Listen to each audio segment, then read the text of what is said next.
আসসালামু আলাইকুম রহমতুল্লাহ। আমাদের দর্শনী সমাজ কল্যাণ ফাউন্ডেশনের প্রজেক্ট 6 ফেরদাউস কাকার পুনর্বাসন প্রকল্পের আওতায় যে ঘর করার কথা, আমাদের ওই ঘরের কার্যক্রম আলহামদুলিল্লাহ ইতিমধ্যে শুরু হয়েছে। আমরা আশা রাখি যে রমজানের আগে ইনশাল্লাহ, আমাদের যেই রমজানের ইফতারি প্রজেক্টের আগে ইনশাল্লাহ এটা আমরা শেষ করতে পারবো।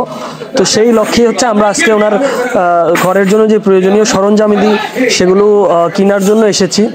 তো এখন আছি আমরা টিনের দোকানে তার যে প্রয়োজনীয় টিনগুলো আল মেহেদি এন্টারপ্রাইজে এসেছি আমরা।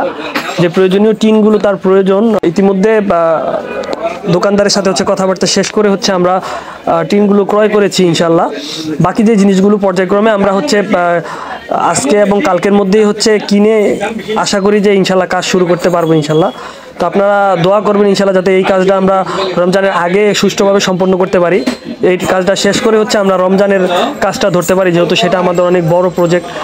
সবাই আপনারা জানেন ইনশাল্লাহ। ওই অনুযায়ী আমাদের জন্য দোয়া করবেন, আমাদের সাথে থাকবেন ইনশাল্লাহ। আসসালামু আলাইকুম রহমতুল্লাহ।